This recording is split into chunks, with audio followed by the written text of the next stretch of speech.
피고인 윤석열 무기징역, 피고인 김용현 징역 30년, 피고인 노상원 징역 18년, 피고인 조지호 징역 12년, 피고인 김봉식 징역 10년, 피고인 목현태 징역 3년, 피고인 김용군, 피고인 윤수경은 강부주.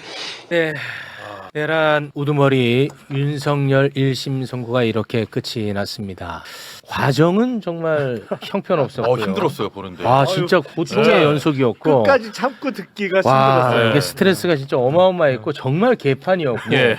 나와서는 안 되는 말들이 굉장히 많았고요. 심지어 가해자들을 굉장히 걱정하는 맞아요. 그런 이야기도 많이 했었는데 그래도 선고는 네네. 윤석열 내란 우두머리 무기징역이 나왔습니다. 네. 이거는 뭐 좀 어떻게 평가를 해야 될지 굉장히 혼란스럽습니다. 진짜 그 끝까지 참고 와. 듣기가 참 힘들었는데 필요 없는 사족이 너무 많이 붙었어요. 그러니까 예. 현직 대통령이 내란죄를 저지를 수 있느냐, 네. 내란죄의 주체가 될 수 있느냐, 그거는 우리 헌법상 명백하잖아요. 대통령의 불소추 특권에서 내란과 외환의 죄는 제외했잖아. 네. 그 얘기는 현직 대통령도 내란죄와 외환죄로는 기소할 수 있다는 것이니까 네. 내란죄, 외환죄의 주체는 될 수 있다는 건 우리 헌법상 명백하다고. 그렇습니다.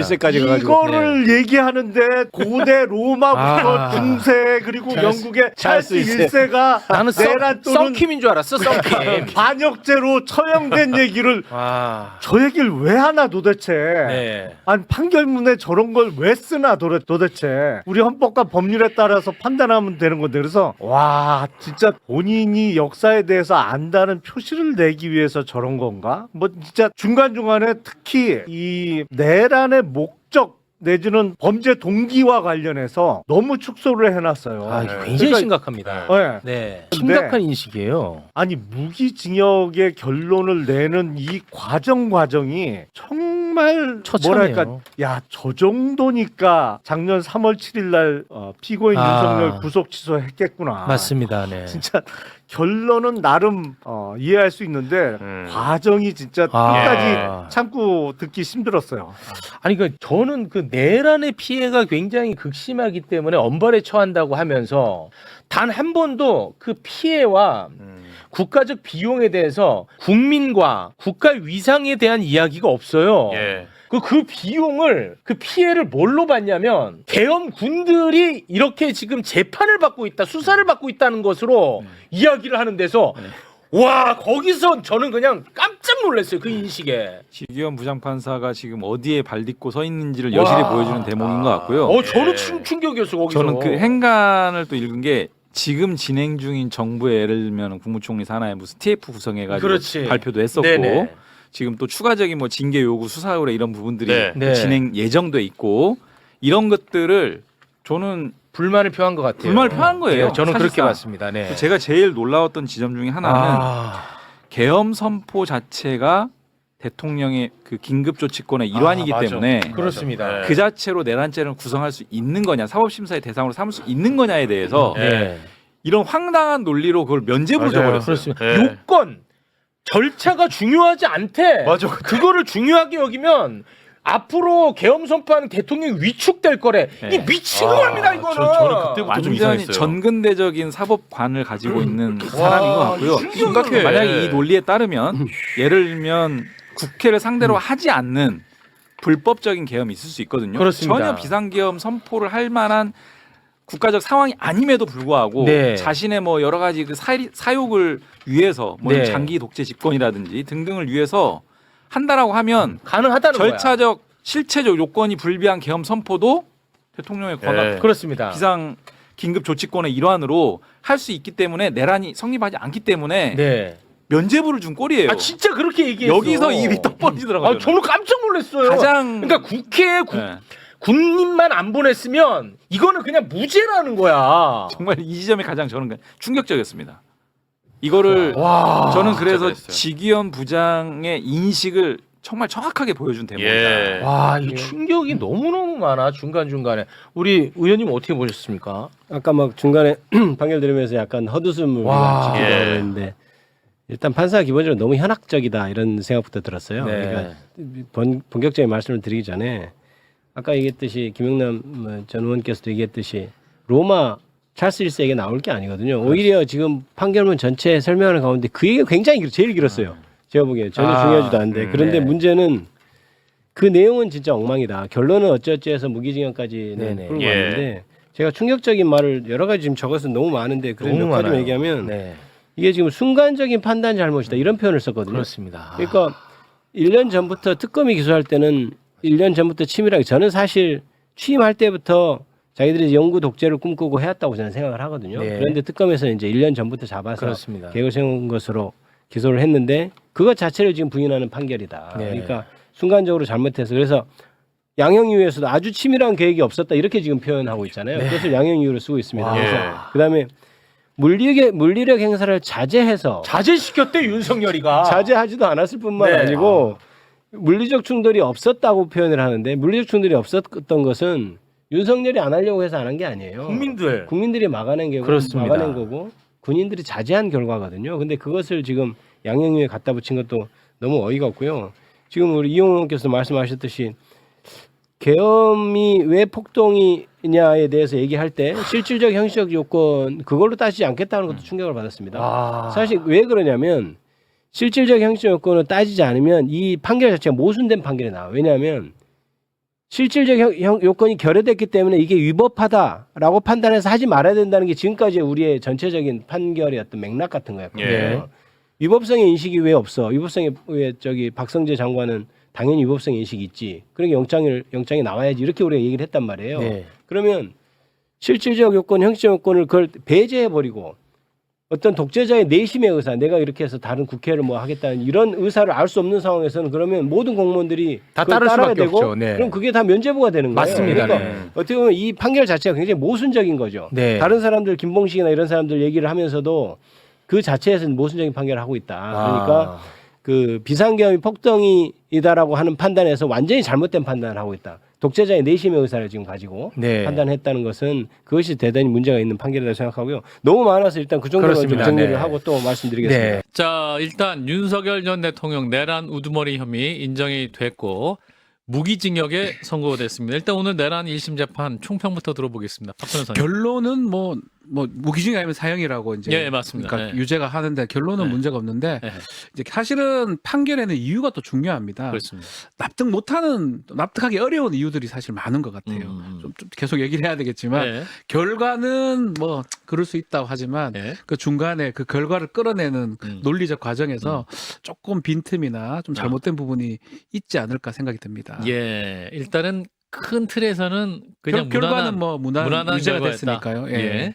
자, 우리 김동욱 네, 변호사. 저도 비슷한 생각인데요. 예. 사실 이제 오늘이 어떻게 보면 아이러니한 날인 것 같기도 합니다. 예. 역사 속에서 내란이라고 하는 것을 다시 한번 저희가 겪었으니까 음. 비극적인 날인데 그러면서 동시에 윤석열 이 내란에 대해서 판결 단죄가 있었기 때문에 어떻게 보면 다시 민주주의를 회복한 날이기 때문에 예. 또 그 측면에서는 좀 다행이다라는 생각이 든데요. 예. 다만 이제 안타까운 것은 여기까지 이르는 그 과정이 너무 길고도 험난하지 않았나라는 그 생각이 들고요. 예. 그다음에 오늘 판결문 선고에 대해서 조금 저희가 비판적으로 분석적으로 이야기를 해보겠지만 예. 앞서 앞서 박지훈 변호사님 말씀해 주신 것처럼 충분히 설치되지 못한 부분이 있고 아하. 납득되지 못한 부분이 있는데 예. 가장 납득하기 어려웠던 것은 계엄과 관련되어서 절차적인 부분, 실체적인 부분을 판단하기 어렵다라고 하면서 사법 자제한 것 이런 것들이 좀 많이 아쉽지 않나 생각이 듭니다. 예. 그래도 이제 무엇보다 가장 주목됐던 것은 이제 직위원 재판부가 이제 12.3 비상계엄을 내란으로 인정할 것이냐 이 부분이었는데 물론 한덕수 전 총리 그리고 또 이상민 전 장관 그 재판을 통해서 내란이 이미 인정됐지만 그래도 또 이 재판이 중요했는데 일단 재판부가 국헌 문란 목적의 내란죄라고 인정을 해줬고 무엇보다 핵심은 군을 국회를 보낸 것이다. 이 부분이 또 중요하게 지적이 됐는데 그 부분을 말했던 영상도 보고 이어가겠습니다. 결론적으로 다시 한번 강조하건대 이 사건의 핵심은 군을 국회로 보낸 것입니다. 피고인들의 경우에는 형법 제91조 제2호의 국헌문란의 목적이 인정됩니다. 군을 보내 국회를 봉쇄하고 주요 정치인들을 체포하는 등의 방법으로 국회 활동을 저지하거나 마비시켜 국회가 사실상 상당 기간 기능을 제대로 할 수 없게 만들려는 목적을 내심으로 가지고 있었음을 부정하기는 어렵다고 보입니다. 예. 자, 이 사건의 핵심은 군을 국회로 보낸 것이다. 어떻게 그 얘기 계속 반복해서 예. 얘기를 합니다. 예. 그렇지만 내란죄가 예. 이게 결과범이 아닌 위헌범이에요. 예. 살인죄 같은 살인 결과가 발생하는 결과범이라고 표현하고 내란죄는 위헌범이거든요. 예. 글쎄 군을 사실 보내려고 해도 문제가 되는 거예요. 아하. 군을 보낸 건 더 문제가 실현이 안 되지만 됐어도 그 사실 의도만 있어도 이거를 너무 이제 포인트를 잡아서 어. 뭐 이거는 좀 극단적인 얘기는 하지만 만약에 군을 안 보냈으면 무죄가 안 되나 이런 생각이 들 정도로 계속 아. 반복해서 이제 예. 설시를 하더라고요. 예. 근데 실제로는 위헌범이기 때문에 굳이 군대가 국회에 가지 않았다 하더라도 내란죄가 성립하는 데 저는 문제가 없다고 보고 저 부분은 좀 저는 조금 납득하기는 좀 어렵습니다. 뭐 그게 주된 이유는 맞지만 이것 때문에 유죄라고 계속 반복해서 아하. 얘기할 필요는 사실 없었지 않았을까 생각이 들어요. 네, 그것 말고도 이제 사실 중대한 위법사항들이 너무 많기 때문에 예. 사실 그걸 강조할 필요는 없었는데 지기현 재판장이 왜 국회에 보낸 거를 계속해서 강조했을까 저희가 한번 생각을 해보면 예. 너무나 명백한 게 바로 이거다라는 것을 계속해서 강조해주고 싶었던 것이 아닌가 생각이 듭니다. 이거 하나를 빼박이다. 예, 내란죄 성립의 국헌문론 목적이라고 하는 게 정확히 대법원 판례로 설치가 되어 있는데요. 네. 우리 헌법기관의 기능을 일시적으로라도 마비시키면 그게 사실 국헌문론 목적, 내란이 되는 거거든요. 예. 그런데 국회의원의 출입을 방해하고 또 계엄의 해제권을 행사할 수 있는 국회의원들의 표결권을 방해하면서 끌어내라라고 하는 그 진술을 수차례 여러 사람들이 들었고 봤잖아요. 예. 그리고 또 우리 국민들이 현장에서 국회에 들어가려고 하는 국회의원들이 못 들어가고 발만 동동 굴르면서 심지어는 국회의장까지 담을 넘는 그런 것들을 봤기 때문에 예. 이 내란죄 성립과 관련되어서 너희들이 뭐라고 피고인들이 변명하고 정치인들이 떠든다고 하더라도 이것만큼은 명백하니까 야, 부인할 필요가 없다. 그래서 이거를 강조한 거 아닌가 생각이 듭니다. 예, 그리고 이제 이 내란이라는 그 단어, 그게 폭동, 그러니까 어떠한 이제 그 진짜로 실제 혼란스러웠느냐 이 부분에 있어서 네. 수도권과 서울 지역에는 충분히 위협을 가할 정도로 혼란스러웠다. 그래서 폭동 맞다 이렇게 네. 얘기를 했잖아요. 네네. 네, 죽은 사람 없지 않냐, 다친 사람 없지 않냐 이런 식의 주장도 있었잖아요. 그렇죠. 그게 위헌범인 거거든요. 예, 예. 결과가 발생하지 않았다 하더라도 그 위헌만 있으면 범죄가 될 수 있는 게 내란죄라고 봐야 될 것 같고 예, 다만 이거는 뭐 좀 이따 얘기할 수도 있지만 예, 그럼에도 불구하고 뭐 폭력 사용한 걸 좀 자제시켰기 때문에 예. 그 좋은 양형 요소로 작동을 감형 요소로. 예, 예. 뭐 다 피고인들 공이 예. 유죄된 피고인들 공이 다 좋은 양형 요소로 작동을 하는데 사실은 그건 좀 납득하기 또 어려워요. 아, 그런가요? 폭력이 있으면 더 문제인 건데 네. 없더라도 범죄가 성립하는데 아무 문제가 없는 거고요. 그걸 자제시켰다고 표현하기도 어렵고 사실은 더 중요한 거는 헌법재판소 결정이나 또 이진관 재판부에서 이제 했던 내용들을 대충 들어보면 거기서는 국민들이나 또 소극적으로 했던 군인들이나 직무에 종사했던 사람들 그 얘기들은 다 빠져버렸거든요. 그 부분이 조금 아쉽습니다, 사실은. 김 변호사님. 네, 저도 공감을 하는데요. 예. 이제 사실 내란죄를 생각해 보면 이 저희가 지켜야 될 이 내란죄 법익은 공익적 사회적 법이거든요. 예. 그렇기 때문에 사실 이 재판 선고에 있어서 어떤 게 중요하냐라고 하면 그런 부분 내란으로 인해서 침해되는 어떤 우리의 헌법적 가치 그리고 개인의 평온한 일상을 포함해서 예. 우리가 들어간 사회적 비용이 너무너무 많잖아요. 예. 근데 이런 것에 대한 설시나 충분한 설명이 부족했는데 이게 지기현 재판장이 MBTI가 F인지 피고인의 처한 여러 가지 어려운 고령. 사정과 예, 고령. 고령 뭐 양형에서 물론 고려되긴 하겠지만 네. 그런 것들은 너무 자세하게 설명하고 어마어마한 무슨 피해를 입었다라는 그런 어떤 사회적 법익에 대한 피해와 이 내란죄가 가지는 헌법적 무게와 가치 이런 그런 중대한 부분에 대한 설시는 균형 있게 다루지 못한 것 같아서 오히려 그 부분을 더 의미를 다뤘어야 했는데 그게 좀 많이 안타까운 것 같습니다. 돌이켜보면 그 부정선거 관련 부분. 네. 그 부분에 언급이 좀 없었던 것 같아요, 사실. 그 부분 설명했잖아요. 뭐라고 설명했냐면요. 예. 나눠드린 재판부의 그 설명 자료를 참조했다. 그러니까 중요한 것들을 다 이렇게 퉁치고 넘어가 버리니까. 그거 얘기해 줬어야 되는데. 그러니까 실제로 지기현 재판부에서 봤을 때는 예. 특검이나 뭐 기소한 입장에서는 아마 1년 전부터 아주 준비를 했던 예. 이 내란 상황 예. 그리고 외환 상황도 이제 지금 재판 중이긴 한데 이게 계엄하고도 연결된다고 아마 봤던 것 같아요. 예. 근데 직위원 재판부를 다 빼버렸어요. 어허. 아닌 것처럼 저는 이해를 했거든요. 예. 그거는 관계없고 예. 즉흥적으로 그냥 해버렸다라고 예. 판단한 것 같아요. 그러니까 준비가 너무 허술하다. 예, 허술하다는 얘기도 허술하게 있었고. 이게 무슨 이렇게 허술하게 해놓고 무슨 게 1년 그러니까 전부터 한 그게 거냐. 차이인 거예요. 유죄는 됐지만 예. 일단 특검이나 일반적으로 보는 시각은 외환도 해보고 별의별 걸 다 해봤는데 안 되니까 이렇게 계엄을 통해서 내란을 한 건데 예. 직위원 재판부는 앞에 건 다 빼버리고 아주 지금 좀 상황이 어려우니까 야당이 너무 다수당이니까 네. 아주 기분이 안 좋아서 즉흥적으로 이걸 했고 결과도 그렇게 안 좋았다. 이런 식으로만 설치가 됐거든요. 요거는 저는 2심에서 바뀌어질 가능성도 있다고 봅니다. 이건 아하. 직위원 재판부의 생각 같아요. 사실 노사원 전 사령관의 수첩 이것도 굉장히 중요한 정보고 예. 이 수첩이 또 얼마나 열심히 준비했고 또 모의했는지의 중요한 증거였는데 이걸 이렇게 중요하게 안 일거에 봤어요. 그냥 이건 이상하다. 별로다. 그러니까 이게 빼버렸어요. 과연 예. 수사가 미진한 건지 예. 아니면 법정에서 이것을 입증하기 위한 노력이 부족했건지는 모르겠지만 예. 사실 어떻게 보면 내란의 동기부터 배경 그다음에 관련자들에 대한 모든 것들을 사실 실체적 진실을 역사에 기록해야 되기 때문에 예. 사실 재판에서 판단을 해줘야 되거든요. 예. 근데 노상원 이 수첩의 진실 여부를 가리지 않고 마치 증거 능력이 없는 것처럼 사실이 아닌 것처럼 넘어가 버렸어요. 아니 노상원 사령관이 이분이 재판 받을 때 막 성질내면서 말했던 분이 이 수첩 내용이었어요. 아 나 그냥 TV 보다 그냥 적고 만약에 메모한 건데 이게 무슨 그러니까 계엄법이에요. 노상원 전 소리 질렀거든요. 사령관의 얘기대로 그냥 간 그냥 거예요. 그걸 그냥 받아들인 것 그대로 같아요. 간 거예요. 네. 근데 실제로는 매우 중요한 문건이거든요. 그러니까요. 매우 중요한 증거 자료고요. 네. 그러니까 저는 이제 아마 특검에서 항소를 할 겁니다. 예. 요 부분은 다툼이에요. 아하. 시작이 언제부터냐 부분인데 그렇죠. 특검은 1년이나 그 이상으로 보는 거예요. 1년도 증거에 드러난 게 1년이에요. 그 전부터 준비했는데. 예. 근데 여기는 지금 보면 며칠 상간에 준비를 해가지고 했고 수첩 이런 건 아무 문제 없는 걸로 지금 판결해버렸거든요. 예. 이거는 되게 앞으로 다투의 여지가 저는 있다고 봅니다. 아니, 그러니까 뭐 오래전에 준비한 거 아니고 그냥 몇몇 사령관이랑 술 먹을 때 그냥 넌지시 넌지시 얘기했다. 그게 1년 전 증거는 아니다 이렇게 얘기를 하고 있지만 결론은 그래요. 넌지시 얘기했는데 그 사령관들이 이해했을 것이다. 그렇게 다 유죄는 맞다. 예. 결론은 뭐 틀린 결론이라고 보기는 어렵지만 예. 그럼에도 그 도출하는 과정에서 언제 시작했고 동기가 뭐건 매우 중요하거든요. 이게 빠져버렸어요. 왜 이게 중요하냐면요. 네. 내란이라고 하는 게 네. 결국에는 국헌문란 목적이 있느냐라고 하는 그 동기에서 시작을 하는 거거든요. 그렇다라고 한다면 그 동기가 과연 무엇이냐가 되게 중요하기 때문에 어허. 그 시발점이 되는 노상원 수첩에 대한 네. 진실 여부 이게 철저히 파헤쳐야 되는데 이거 인정 안 했고요.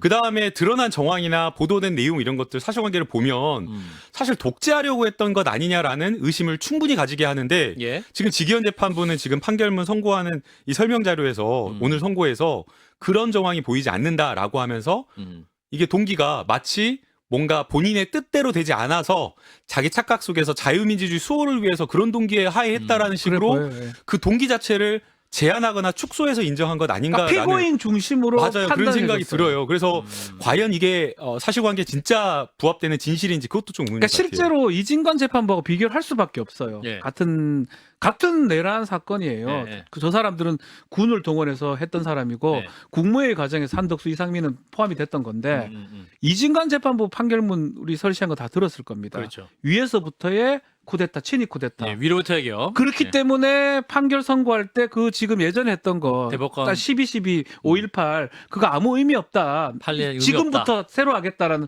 뜻으로 23년을 선고를 했거든요. 예. 근데 지금 보면 지금 이 직위원 재판부는 보면 예. 짝 12.12, 5.18 그 판결대로 간 것 같아요. 새롭게 보지 않고 그러면서 개개인 보면서 양형을 이렇게 나누었거든요. 그런 부분들은 앞으로 이제 근데 판결문이 왜 우리가 듣고 이렇게 중요시 여기냐면 그 재판부가 이 사건을 바라본 시각이라든지 법리 적용이라든지 그 인식 같은 게 그대로 드러나는 거거든요. 맞아요. 예. 이진관 재판부하고 지금 차이가 너무 너무 다른 거죠. 나잖아요. 어. 이진관 재판부가 했으면 이렇게 형이 나왔었겠어요? 전 달리 나왔다고 보거든요. 그런 부분이 이제 앞으로 좀 논란이 될 것 같습니다. 찰스 이세의 예를 든 거는 또 부정적으로 평가를 하시네요. 그 예. 내용이 예. 예라는 것이 예. 지금의 현실 정치와 그게 맞느냐. 어. 저는 너무 정서적으로. 예, 너무 그러니까- 오래된 예를 든 거 아니냐? 그러니까 뭐 예를 든다고 하더라도 뭐 최근에 근대화 돼가지고 현대 사회에서 예를 든 것도 아니고 하여튼 그게 너무 저는 정서적으로 너무 좀 뜬금이 없었고 근데 뭐 권능 행사를 뭐 마비시켰고 뭐 국회를 봉쇄했고 의원을 체포하려 했고 군 철수 계획도 없었고 뭐 이런 것도 맞다고 생각했는데 갑자기 물리력을 자제했다라는 그런 표현을 썼을 때는 또 황당했습니다. 그리고 또 비상계엄을 대통령이 선포함에 있어서 절차적이라든가 실체적 요건이 중요하지 않다라고 얘기를 하는 거예요. 그러니까 대통령이 그런 거 따지면은 비상계엄 어떻게 선포하겠냐라는 저는 말로 들렸거든요. 이게 어떻게 제대로 된 이 판사가 말할 수 있는 판결의 내용인가 좀 이해 안 가는 부분도 너무 많았다. 저는 이런 생각을 했습니다. 예, 알겠습니다. 그리고 그 우원식 국회의장 아까 양만 의원이 언급했습니다만 우원식 국회의장이 오늘 판결 전체적으로 내란이라고 하는 것을 법적 재판을 통해서 확인받았다. 법적으로 확인받았다는 데는 의미를 부여하면서도 이 양형 참작 사유로 지기현 재판장이 언급한 그 부분은 이게 계획이 부족하거나 그런 것이 아니라 국민들이 저항해서 그렇게 된 것인데 그것이 어떻게 양형 참작의 사유가 됐는지라고 좀 아쉬움을 토로했는데 우원식 국회의장 반응 한번 보도록 하겠습니다. 12.3 비상계엄은 내란이라는 법적 판단이 거듭 확인됐습니다. 윤석열 전 대통령은 이제라도 잘못을 뉘우치고 국민께 진심으로 사죄하기 바랍니다. 이 내란이 실패한 것이 감경의 사유가 된 점,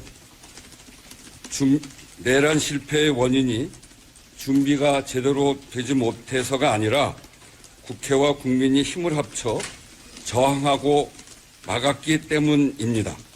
그런 점에서 아쉬운 판결이라고 생각합니다. 그런 점에서 아쉬운 판결이라고 생각합니다. 자, 여기서 주요 정당의 반응이 나왔는데요. 정청래 민주당 대표의 반응은 조금 전에 한 30분쯤 전에 공개적으로 나왔습니다. 오늘 재판 특히 무기징역이라고 하는 이 형량에 대해서 상당히 사법부를 향해 강한 유감을 나타내는 반응입니다. 내란 우두머리에 해당하는 형량 최저형입니다. 무기징역입니다. 나라의 근간을 뿌리채 뒤흔든 내란 수괴에게 조희대 사법부는 사형이 아닌 무기를 선고함으로써 사법 정의를 흔들었다고 저는 생각합니다. 국민의 법 감정에 반하는 매우 미흡한 판결이라고 생각합니다. 양만희 의원, 네. 정청래 민주당 대표의 반응. 어쨌든 무기징역 그리고 내란죄가 분명하다라고 하는 그 부분에 대한 의미 부여는 없이 이 지기현 재판장이 오늘 무기징역 선고가 네. 빛의 혁명을 후퇴시켰다. 사법 정의를 흔들었다. 상당히 오늘 강하게 비판하는 내용이네요.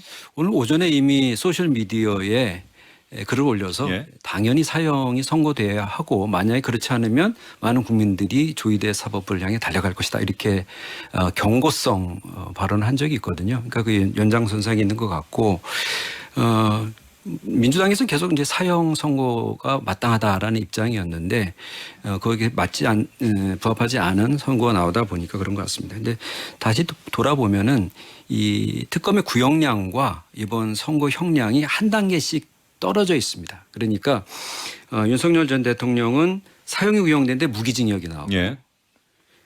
김용현 전 국방장관 같은 경우 무기징역이 구형됐는데 징역 30년이 예. 나왔고 노상원 전 정보사령관은 징역 30년이 구형됐는데 징역 18년이 나왔거든요. 그러니까 하나씩 좀 떨어져 있고 그래서 특검에서도 의미 있는 판결이긴 하지만은 이 사실 인정과 양형에 있어서 상당히 아쉽다 이런 얘기를 했습니다. 그러니까 양형 문제를 얘기하고 사실 인정 부분은 뭐냐면 공소장을 추가한 부분이 있었는데 1년 전부터 이미 준비가 돼 있었다. 예. 장기 독재를 위한 것이었다라고 하는 공소장 변경이 있었는데 그 부분에 대해서는 그것을 뒷받침할 만한 증거 찾기 어렵다고 해서 이제 인정하지 않은. 오늘 재판부가 인정하지 않았죠. 네, 그런 부분이 있는 것 같고 다만 이 선고 형량을 수용할 수 있다라는 입장에서 보자면은 특검이 구형을 조금 하나씩 위로 한 것 아닌가 이렇게 생각할 수도 있고 왜냐하면은 특검이 이 구형량을 최종적으로 채택하기 전에 특검 보드를 모아놓고서 회의를 했을 때는 무기징역 이라는 의견이 더 많았다는 예. 거거든요. 그렇기 때문에 수용성이 좀 있을 수 있다. 최근에 MBC가 여론조사 기관 코리아 리서치 인터내셔널에 의뢰해서 11일부터 13일까지 성인 1,000명 대상으로 실시한 여론조사를 보면은 응답자의 75%가 중형 선고를 예상을 예. 하고 있는데 무기징역이 43% 예상했고 사형이 32%였어요. 그래서 어떻게 보면은 수용성이 있을 수 있다. 여론조사 결과로만 보면 예. 그렇게 말씀드릴 수 있겠습니다. 자, 여기서 정청래 대표의 오늘 이 1심 선거 결과에 대한 반응이 주요한 의미를 갖는 건 이게 민주당 소속 정치인들이 오늘 판결에 대해서 이제 자신의 생각을 이야기할 수 있을 때 하나의 이 증거가 돼버린 거잖아요. 그렇죠? 네. 당장 제가 지금 우리 그 후배 기자들이 현장에서 그 올린 걸 봤는데 정원호 부총장인가요? 정원호 네. 부총장이 그 오늘 판결에 대한 반응을 올렸어요. 기본적으로 사법 절차가 시민의 뜻 받든 결과이다. 주권자의 힘은 위대하다. 헌법과 법치의 원칙이 다시 한번 확인되었다. 그러니까 오늘 재판 판결 자체로 이렇게 총론적으로 총괄적으로 평가를 한 건데 바로 그 댓글이 이 판결을 칭찬할 때냐라고 하는 댓글이 벌써 달리는 그렇죠. 이런 이제 민주당 아주 강성 지지자들은 오늘 판결은 마찬가지로 사형을 선고하지 않고 양형을 봐줬다라고 하는 부분에 상당히 지금 거기에 대해서 이게 제대로 된 판결이 아니다. 사법정의가 실현되지 않았다. 조희대 사법부를 반드시 바꿔야 된다. 어떤 그런 현재의 반응으로 좀 가는 것 아닌가 하는 생각이 좀 들거든요. 분위기가. 왜냐하면 오늘 지기현 그 재판장의 판결문은 사실 좀 오락가락한 면이 많아요. 그러니까 제가 앞서 말씀드렸지만 여러 가지 부분에 있어서 이것은 유죄가 맞다. 군을 동원하고 뭐 의원을 체포하려고 하지 맞으면서도 상당한 게 결국에는 윤석열 전 대통령이 한 이 불법적인 비상계엄이 계몽령이라는 식으로 얘기를 하는 거거든요. 왜냐? 이게 계획적인 게 아니고 경고성 계엄이죠. 경고성이고 계몽령은 답답하면 변호인들이 한 얘기죠. 그러니까 저희가 느꼈을 예. 때는 그냥 하나의 단어로 상징을 하면 계몽령이라는 거예요. 답답함을 토로했다라는 식으로 얘기를 하고 무계획이었다고 얘기하고 어떻게 물리력을 자제했다고 얘기할 수가 있습니까? 그러니까 예를 들어서 1번부터 10번까지 윤석열 전 대통령과 내란 주요 임무 종사자들의 잘못에 대해서 객관적으로 평가를 한 다음에 유죄라고 하고 나서 그 다음에라 또 뭐 다른 이유로 뭐 사형이 아니라 뭐 무기징역이라고 얘기하면 그나마 조금 더 감정이 누그러들 수가 있지만 이 판결문에 군데군데 계속 저희가 이해할 수 없는 내용들이 들어있기 때문에 저는 저희 당의 지지자들과 당원으로서 상당히 기강될 수밖에 없다고 생각하고 특히나 또 이 노상원의 수첩에 관련해 가지고는 조악하다라는 식으로 완전히 정리를 해줘버린 예. 세탁을 해줘버린 거예요. 그런데 그 내용에 대해서는 사실 저희가 봤을 때는 상당히 구체적이고 여러 명의 어떤 회의를 통한 산물이라고 생각하고 그것이 뭐 USB라든가 PC를 통해 가지고 전 객관화가 되어 있다고 생각을 하거든요. 다만 거기에 대한 수사가 좀 제대로 되지 않았을 그런 안타까움이 있는 건데 그 특검이 제대로 입증을 못했다고도 봐야죠. 네, 그럴 수 있습니다. 노상원 전 사령관의 입을 못 연 거죠. 재판 과정에서 맞습니다, 인정합니다. 아니라 그냥 노상원 전 사령관이 거의 냉소적으로 대답하고 그거 뭐 권투 경기인가요? 뭐 보다가 했어요. 근데 이거를 그러한 진술을 뒤집질 못한 거 아니에요, 특검이. 맞습니다. 따지고 보면. 근데 이제 이게 이 노상원 수첩에 대해서 저는 지기현 판사가 그렇게 좀 정리를 해버리는 장면을 보면서 어떤 생각이 났냐면 이 대통령실에서 찍혔던 그 CCTV 그 장면이 생각나더라고요. 그게 조금만 더 빨리 공개가 됐다고 하면 문영배 헌법재판소장도 나중에 했던 말이 한덕수 전 총리 관련해서 탄핵됐을 거라고도 얘기를 하셨거든요. 저는 그런 의미가 있다고 봐요. 저는 사실은 그 CCTV 영상 지금 중요한 부분 말씀해 주셨는데 네. 저는 그 부분이 이번 수사 재판 과정에서 저 CCTV 영상이 없었더라면 하는 생각하면 아찔해요. 맞아요. 그리고 야, 저거를 어떻게 비화폰도 막 삭제 지시하고 막 그랬었는데 저 영상이 있는 걸 몰랐나? 아니면 삭제 지시를 했는데 의로운 누군가가 그 영상을 끝까지 지키고 있었나? 저는 이런 부분을 그 뉴스에서 좀 다뤘으면 좋겠다. 아직도 저는 그 궁금증이 완벽하게 해소되진 않았어요.